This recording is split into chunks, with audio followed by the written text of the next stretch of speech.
Hey everybody, welcome to episode 2 of Cougar Dash, kicking off week 2 of the Dash Sports coverage throughout the whole Pac-12.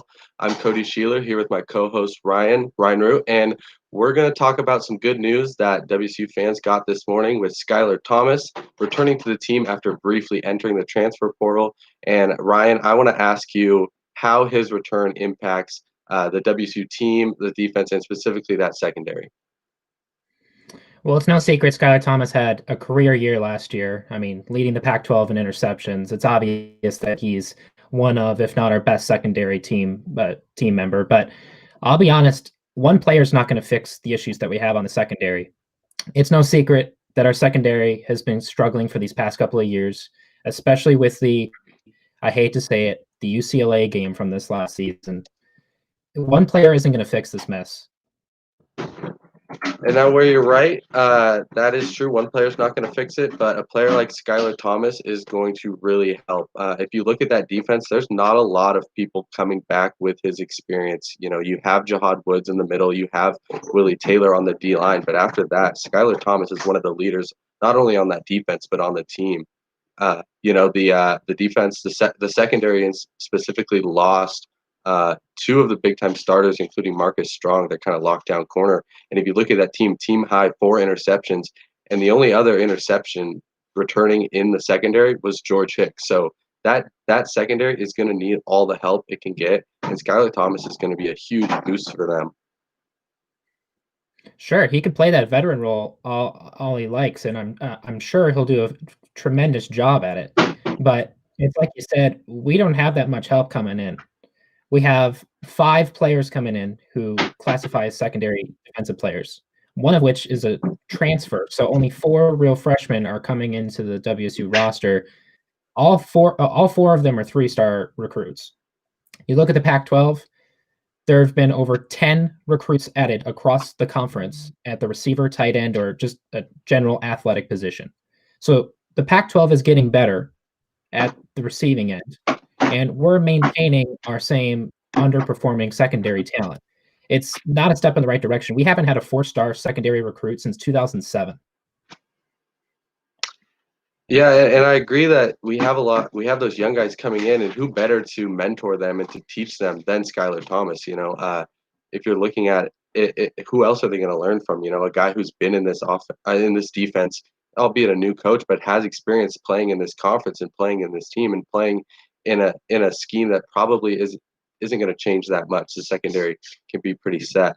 And if you look at that roster, there's only 2 other safeties on the roster, one of which is Tyrese Ross, who's probably going to start opposite Skylar Thomas.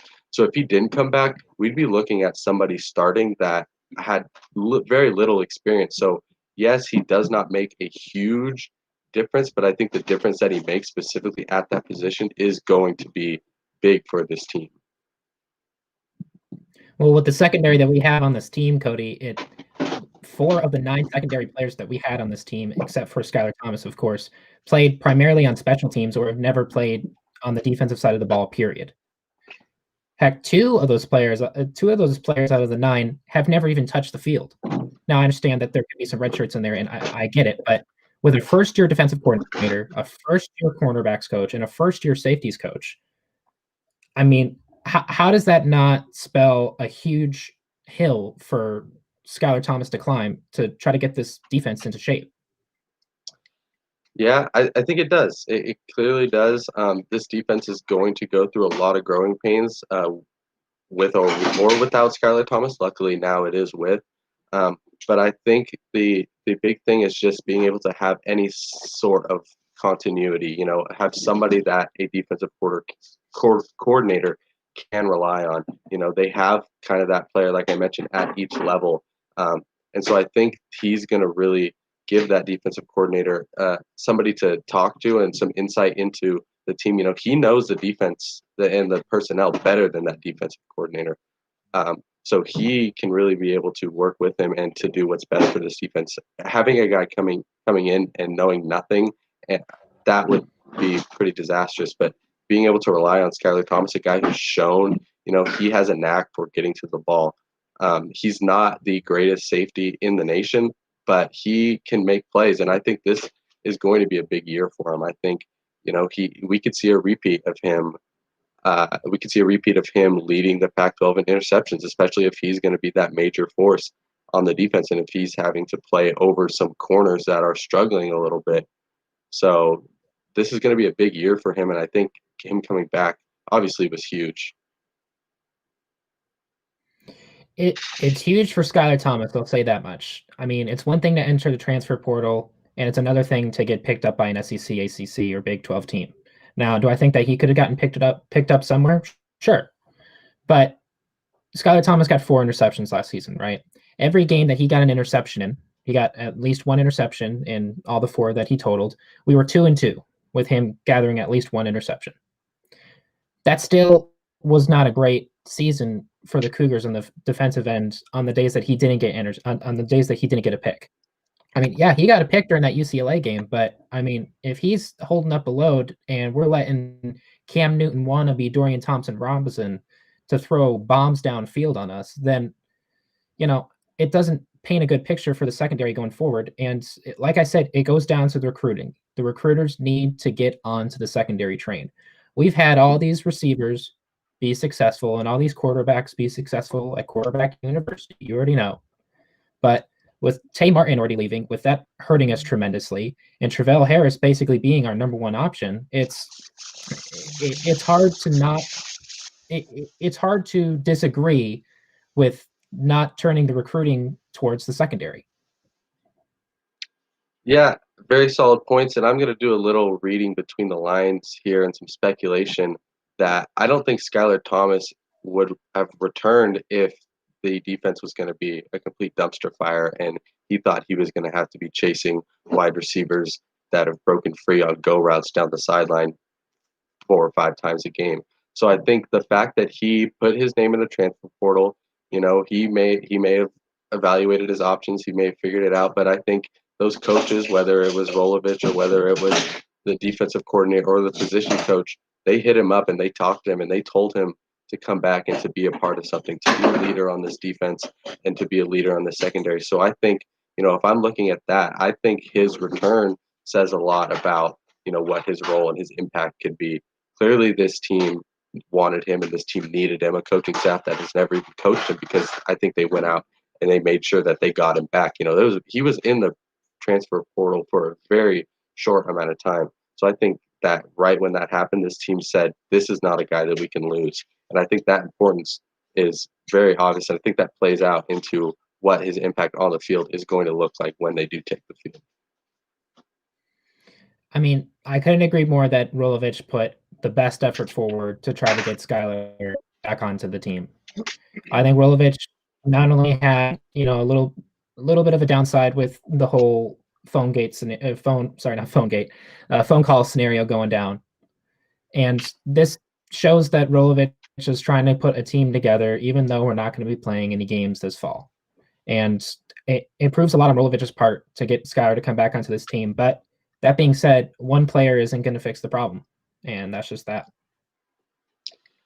Yeah, and as you kind of alluded to earlier with the Tay Martin transfer, that is something that we have seen. WSU kind of was early in that. Tay Martin entering the transfer portal and transferring to Oklahoma State. Skylar Thomas entered the transfer portal but did come back. And so I'm starting to wonder if this is going to be a trend. Are we going to see more players from WSU and the Pac-12 as a whole start transferring to the conferences that are playing in the fall or have plans to play? Well, if we're talking about WSU players contemplating transferring, a lot of what comes to fans' minds is about the phone call scenario with Rolovich. Rolovich talking to Cassidy Woods saying, I'm not going to be back because of a health scenario. Rolovich saying that's fine, and then asking if he's going to be in the union. He said yes, and there's this whole conflict of interest, and Rolovich gets the bad end of the coin. As much as that leads people to believe that more players want to get out of WSU, I don't think it comes down to that. It comes down to what year the players are in and where their hometowns are. To me, 3 players stick out. George Hicks III. He's a junior safety now, or junior secondary, and he's from I believe he's from Florida. Georgia, excuse me. Yeah, George there used Hicks to is be a big from Florida pipeline with Leach back in here, so that makes sense. right. George Hicks III is from Georgia. He's a redshirt junior. I mean, what? Who's not to say that he wants to go and play an actual season this fall? Next up, we got Travell Harris, number one option at the receiver, and Travell Harris is from Florida. Who? What's to say he doesn't want to go to the SEC and start catching some balls from LSU or Alabama? And last, but certainly not least, and this would pay me the most, is Blake Mazza. I would hate to see Blake Mazza move on, and at that redshirt junior position, or at the kicker position, being a nationally recognized kicker, it would absolutely devastate WSU to lose a player like that. But if you take into account he's from Texas, and there's Texas loves their football, what's to say that he's not gonna take a stand and move on? Yeah, I agree that if I don't even want to think about what would happen if Mazza left. I don't No. want to even have to deal with that reality. And I think a big thing that goes into play with this whole transfer scenario is, the NCAA's ruling last week saying that everybody will have an extra year of eligibility regardless of, if they play or what season happens. And I think, you can look at that in kind of two ways, being that, these Pac-12 players and these WSU players, they don't really lose much if they stay around and WSU plays a shortened season in the spring or doesn't get to play until next fall. They're not they're not going to be a senior that has to graduate and move on because they will be able to play next year. And another thing is looking at these other teams that they would transfer to. All those players have the same thing. Even if they do play, their players stick around. So I don't think there's going to be the same amount of holes that these rosters need to fill. And if you look at the conferences that have that are planning on playing, SEC, they have 12 top 50 recruiting classes coming in this year. The Big 12 has 8 top 50 recruiting classes coming in this year. ACC has 9 of them, plus Notre Dame, who's basically playing an ACC season this year. So you look at that, and if these teams have highly touted and 5- and 4-star recruits coming in, there isn't going to be the same opportunity that there usually is. Tay Martin, I think, is a different case because his level of talent is huge in Oklahoma State, while having a top 50 class was in the 40s. So, I don't think that the Alabamas and the LSUs are going to want to pick up, a WSU slot receiver, as good as they may be, because they have a freshman coming in who is probably going to go to the NFL in 3 years. Well, Travell Harris is different, and you and I both know that. He's not just some slot receiver. He's a special teams weapon that WSU has been taking advantage of for the past couple of years. He had last year special teams honorable mention for the Pac-12. The guy's probably one of the fastest on the teams. He could make an SEC or ACC team or a Big 12 team. But let's face it, all of these Pac-12 players are, before they even join the Pac-12, let's face it, they're getting offers from all these different Power 5 schools. They're getting offers from the Ohio State. They're getting offers from LSU, from Alabama. They made the choice to come to WSU. Now, the deciding factor to come to WSU, I'm sure you and I can both agree, is probably a sense of community over anything. Yeah, We don't have a glamorous football. We don't have a glamorous football history. We're not in LA or Seattle or Tucson or Tempe or Boulder. We're not any of those places. We're Pullman, Washington, where 90% of our population is somewhat involved with WSU. Now, when these athletes come in and they pick WSU over all these bigger schools, it has to be a sense of community for these people. And what I would think that these players would have a loyalty towards Pullman. We see Tay Martin leave. We see Skylar Thomas almost leave. Do you think that loyalty matters to some of these WSU players? Yeah, I think loyalty matters, and I think when you're looking at it, the loyalty could be a bit of an issue, seeing as most of these guys weren't recruited by the coaches that are coaching them right now. And so I think you have a bit of maybe a loyalty issue there, but there's a whole staff of people that are the same. The nutritionists and the people that are feeding them, and the SIDs that are working with them, and the teachers. Those are all the same. So I think that even though the coaching staff has changed, I think there is still this brand of loyalty, to the school that took a shot on them. A lot of these guys are 3 stars, and they don't have in some cases we have guys that are offered from these big schools, but a lot of times, these are maybe their one or handful of Pac-12 offers that they get. So I think that they have that sense of loyalty to the team that took a shot on them. And so I think that's a reason why they're not going to transfer. And another thing that I want to bring up, you kind of alluded to with the Ohio State, if I'm an SEC team and I want to pick up a guy on the transfer portal, I'm not going to look at WSU. I'm going to look at Ohio State. I'm going to look at Michigan. I'm going to look at those teams that have the 5 stars because I think they have guys that want to go play in the NFL and go in the draft why in the not spring. look at So they a want a full season. nationally recognized kicker? Why Yeah, not look at a nationally recognized Blake Mazza, a top 3 finalist for Kicker of the Year last year? Why not yeah, look at Mazza? because I don't really think that those places care about kicker that much. Sure, if Blake Mazza wants to leave, somebody's going to pick him up. But a lot of those teams go, well, whatever. We don't need a kicker. We need a guy to kick a 15-yard extra point while we're scoring 70 points if we're in the Big 12, or we're holding the team to 7 points if I'm in the SEC. So, if you look at their recruiting, they don't really care about kicker. So I don't think that that's a huge need for them. I don't think that LSU and Alabama have a need at kicker. I think they're going to be fine with they could pull somebody out of the stands. I think they would have a good shot. Well, it goes beyond positions, though. I'm going to bring it back to the Pullman community. Now, you and I, as students here at WSU, we both received that email last week about the slight increase in cases in the Pullman area, especially with the student population coming in. Yeah. Okay, students are starting to move back in. Whether they're practicing social distancing or not, or wearing masks, it's obviously up to them. But there's been a slight increase in cases, and when there's a slight increase in cases in the Pullman area, look, it's already a boring town to be in, and there's already very little to do. I mean, we're traveling to Idaho to get entertained. Like, if that doesn't prove what Pullman is like as a community, I don't know what does. But with these football players, you and I both know that after their practices and their films and their games and after serving as an athlete in a Power 5 school, what are they going to want to do? They're going to want to go out. They're going to want to socialize. They're going to want to get together with their friends that either they saw at practice that same day or get together with the friends coming back into town.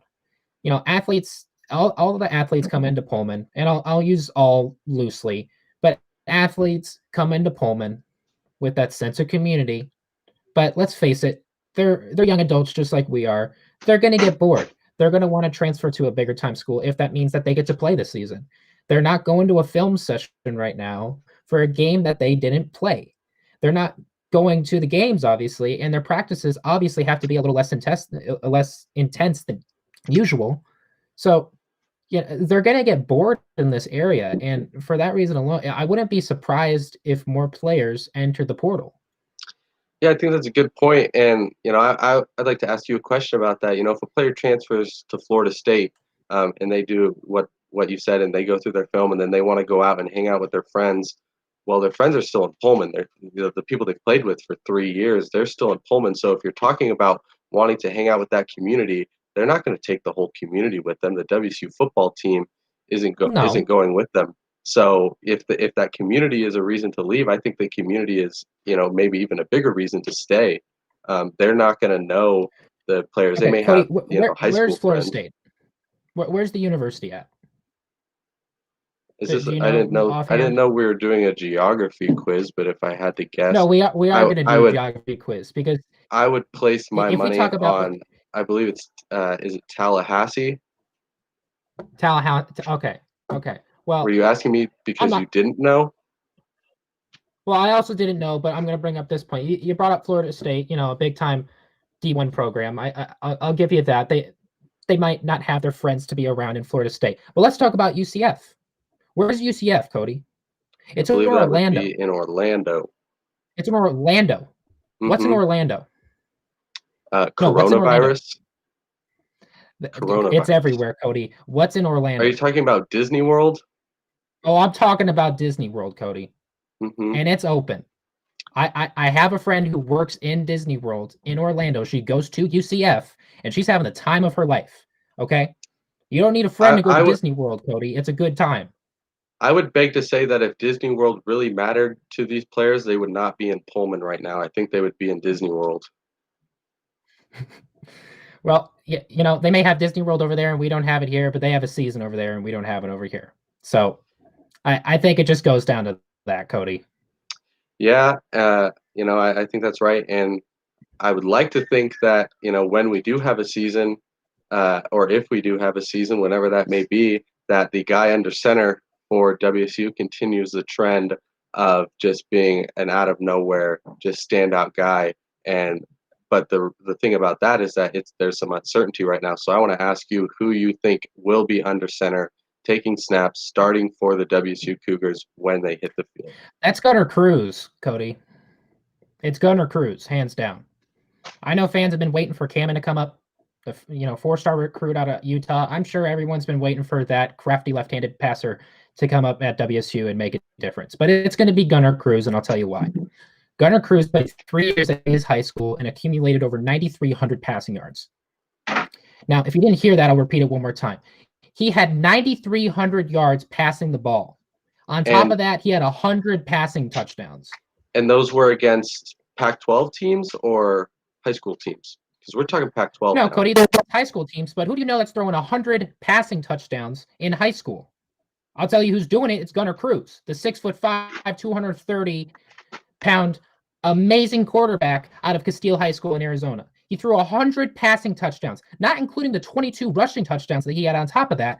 We're talking over 700 points has come from one player alone. How does that not show a Superman of a quarterback to bring to WSU?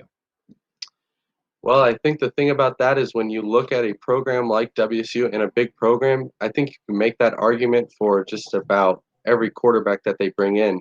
And I think the guy that really has the inside track. Which quarterback is that? I would say it's Jaden DeLora. I think this is a guy who was a player of the year in Hawaii, playing at St. Louis High School, which, if you haven't noticed, produces some pretty good quarterbacks with Marcus Mariota and Tua Tagovailoa. And so yeah, we know where he is right now. Yeah, we know where Mariota is right now. But wow, ahead. Okay. But if Tua, you want, Tua plays for Miami, the worst team in the league. But go ahead. If we could get the college version of Mariota here in Pullman, I think I would take that over anything else right now. So, but if we want to talk about Jaden DeLora, and I think Rolovich coming in as a new coach does not have a lot of attachment or commitment to any of these players. He had no hand in getting Gunner Cruz to WSU. So? I don't. Where he did have a little bit of a hand in, he came in and he was able to secure DeLora's previous commitment, but he would have had that opportunity to leave. Hawaii was also coached in Hawaii. Of course he did. Yeah, Hawaii was also a team he probably that knows him through a connection. I don't think that everybody in Hawaii knows everybody, but he also did recruit Jaden DeLora at Hawaii, so he is familiar with him. This is a guy that he showed that he wanted last year, wasn't able to get, but now he has. And I think the thing that this whole weird college football season has done is it's leveled the playing field. I think the upper hand that a guy like Gunner Cruz or Cameron Cooper would have being here already is the few extra months of in-person work that they would have got with Nick Rolovich learning the offense and showing him what they got. But that hasn't happened, ever since almost immediately since Rolovich took over. It went online, and Jaden DeLora, if he's in Hawaii, he can be a part of that. So I think that's leveled the playing field. And now, you don't have a guy who's been in the system like Anthony Gordon for years that's taking over. You have everybody on an even playing field. And I think the guy that Rolovich has clearly wanted and has clearly interacted with before, I think that gives him a big shot to take over. Okay, you know who Anthony Gordon watched before he was our starter last year? Do you know who he sat behind? Gardner Minshew. Yes, I would say Gardner Minshew. He sat behind Gardner Minshew. Okay, mm-hmm. We all know and love him. Okay, you know who sat behind Anthony Gordon this last year and watched him and studied him? Gunner Cruz. Okay. Mm-hmm. Gunner Cruz. Totally different offense. Just want to put that out there. It's not the same team. Oh, okay. Yeah. Oh, okay. We'll play that game. Okay. So if we're going to talk about a different offense, the running gun offense, where, by the way, Rolovich, his quarterback at the time, Cole McDonald, who was drafted into the league, Anthony Gordon wasn't. But we'll talk about Cole McDonald a little bit. He had 300 rushing yards in his last season in Hawaii, give or take a couple of rushing touchdowns in there. You want to know how many rushing touchdowns and rushing yards that Anthony Gordon had last year, he had 0 rushing touchdowns and negative 20 rushing yards. Yeah, I would argue that when you throw a lot Okay. of You told touchdowns, me to I don't explain think he myself. I needs was to getting there. run. Go Oh, you ahead. don't think you need to run. Okay. Gunnar Cruz comes in as a 2-time varsity track star with a 5-second 40 time that he recorded back in 2018. Okay. We know damn well that he increased that 40 time ever since joining a Power 5 school. Now, not only does he come in with tremendous athleticism at a 6'5", 230-pound frame, but he has a tremendous sideline presence during all the games last season. I don't know if you saw the games last year when Gunnar Cruz is running back and forth up on the sideline like he's running a high school pacer, but every time that there was a football play that happened at any point in time, Gunnar Cruz has got his backup quarterback baseball cap on, going, let's go, let's make a play, let's get a stop on defense. Where was Jaden Delora doing that? You tell me, Cody, he was over in Hawaii not putting up anywhere near numbers that Gunnar was putting up, okay? Gunnar had double the amount of passing touchdowns that Delora had. Last year? While Yeah, he was not in high being the school. backup? But, I mean, if you wanna talk about Delora, what have where you was done for me Delora? lately, Delora was at one of the best, high school football programs in the country, leading them to Okay, championships.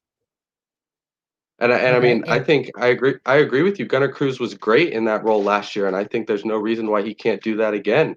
I like the guy. I think he's a great quarterback, but I think Delora's going to take that, and I think Gunnar Cruz, he can go back to the position that he and the spot that he's got a lot of experience in. Look, Cody, WSU's never started a true freshman quarterback to start the season. It's never happened. WSU's also started a true freshman quarterback for a game for only 2 players in history, one of those being Drew Bledsoe, okay? Now, Rolich never started a true freshman quarterback either in Hawaii. All 3 of his starting quarterbacks, which, I guess we're not top 5 in the nation in passing yards, but I think the, rushing touchdowns to account for Gordon's 0 rushing touchdowns kind of made up for it. Okay. Rolovich had no starting true freshman on that Hawaii team in his past 4 years. So what makes you think that Delora from the lovely St. Louis High School that you know and love that he comes from, what makes you think that he's going to come in and change this football team? Well, because I think that if Rolovich did have Delora at Hawaii, I think he would have started him. I think that he has the ability to do that. I think that, just because they haven't started a true freshman before, there's been a lot of coaches. They're not here now. We're talking about Rolovich. He had 4 years in Hawaii. He never did it, but he never had a quarterback like Delora. I think there's a first time for everything.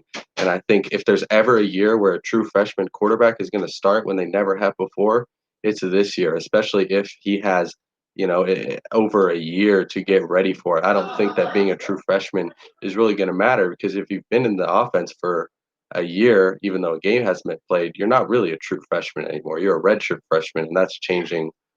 That's changing the narrative. How many true freshmen do you know that start right out the gate? And I will continue to use the word true freshman to describe him. I don't care if he's chilling in Martin Stadium throwing passes while we don't have a season. I'm going to call him a true freshman. How many true freshmen do you know that started and had an amazing start to the season? Personally, none. But I'm not. Okay. True freshman quarterbacks aren't really a big staple in my friend group. But I mean, I don't know every starting quarterback last year, but I don't think there's any reason why a true freshman can't, especially in this year where you want to talk about the norm and being normal. I think you can throw that out the window. I don't know if anything's going to be normal about the next time that we see WSU on the football field. Look, unless this kid is the new Trevor Lawrence, or unless this kid is the new Keaton Slovis, I don't know what else you want me to tell you.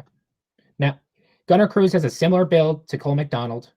He's got the athleticism. He's got the presence. I mean, the man's name is Gunnar. Who doesn't want to run for a reason? He's got the arm. He's got the legs, and he can make plays for this WSU team and bring us to further and greater places. I like everything you said. I still think you're wrong, and unfortunately, this is all we've got. Thank you for tuning in to the second episode of Cougar Dash. We'll be back here same time next Monday, and follow us on at Dashboards TV on Facebook, Twitter, Instagram, and TikTok, and visit our website dashboards.tv.